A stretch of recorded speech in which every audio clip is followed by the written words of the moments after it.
If you want to keep your scenarios loose, you trigger them. Stick around, I'll tell you about it.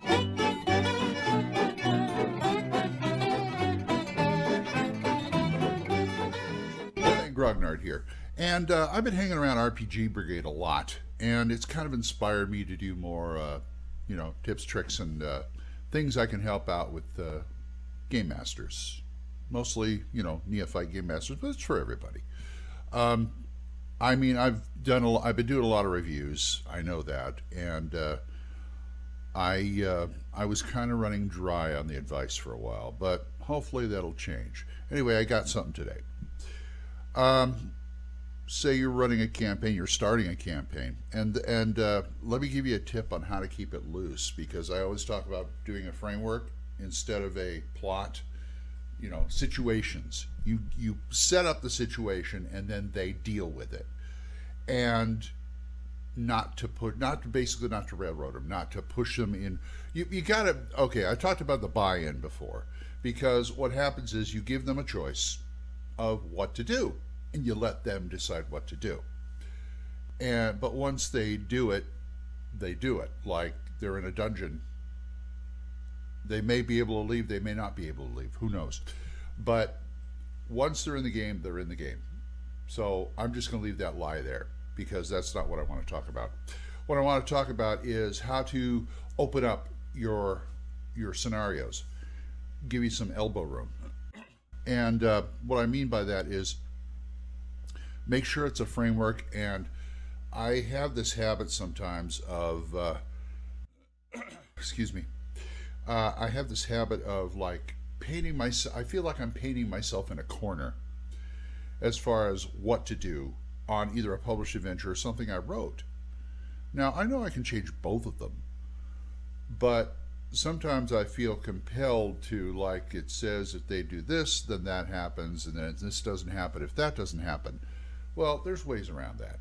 I mean, so basically I'm always trying to open up the scenario and give myself elbow room, give my players elbow room to do whatever they do, because I know players will come up with stuff that I haven't even thought about, and it makes it 9 times out of 10 it makes the scenario better.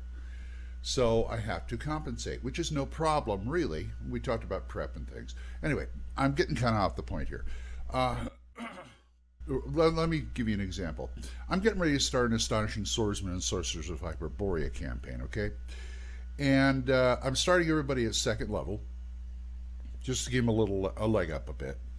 And I want to, so what I'm going to run is this Rats on the Walls. It's a 1st, 2nd level scenario for the game system. And it's a pretty good scenario. It's not, world shattering or anything like that.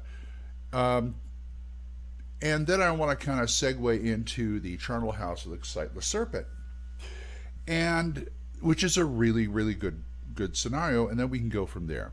I didn't plan it past that. I know there's going to be more, but we'll see. Anyway, I want to open it up a bit, and so what I do is basically trigger the scenario. And this works whether you're writing something yourself or you bought a module like I did and used it. Okay, let me give you an example. Here is page 13 of the Charnel House of the Sightless Serpent. And it shows rooms and things and traps and monsters and such and like that. Okay, first thing, what I do is go through the scenario and highlight the main parts, a la that. Okay, those are the triggers. As far as I'm concerned, those are the triggers. And what you do is just follow along. You always give them a choice. Which way are you going? What are you doing? Things like that. And if there's something that's pertinent to what they're doing, I highlight it. Or if there's a trap or something like that. If they need to find a certain thing, I will highlight it. And that way I know what's coming up. I don't have to go through tons of text.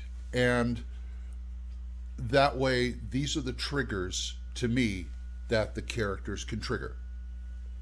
And that puts it right in front. I mean, this is, I would go so far. I would go further if I want to, and do, like in my GM book, I do a bullet list. But if I just got the scenario with me, and I can write all over this thing anyway, so it tells me what the triggers are, and there are certain things they need to know or find out. And if you give them a chance and they don't, you can look at the triggers and go, okay, how do I make this a little more blatant, or how do I get this information somewhere else?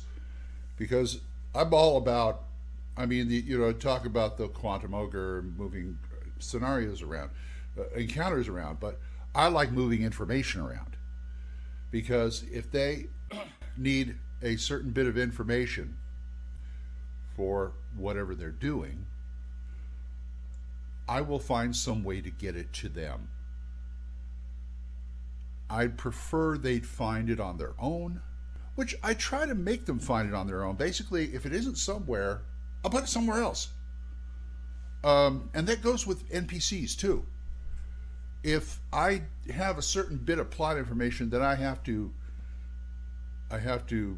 get to them, I have to tell them, and this one NPC has this information, and something happens to him beforehand, or they kill him, or something, he's whatever it is, that chunk of information can go to somebody else, or some way else.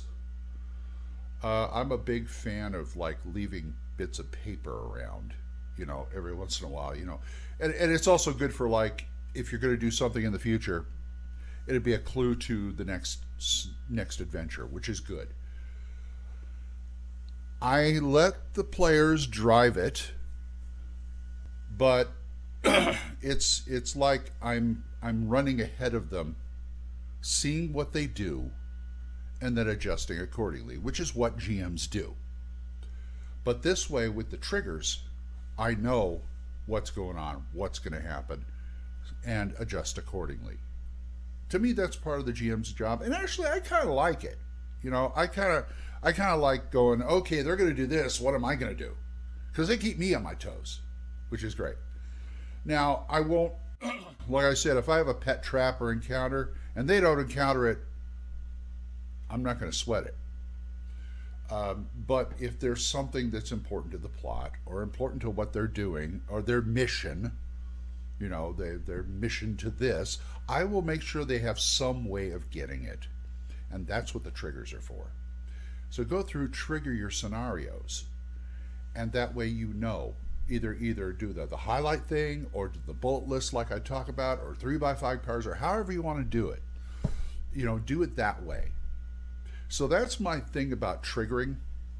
And tell me what you think about it, or tell me how you like it, or how you do it in your game at oldmangrognard@gmail.com. Or you can find me on RPG Brigade if you want to talk about it there, or, that kind of thing. Anyway, so that's what I got this time. So keep on playing. Until next time, bye-bye.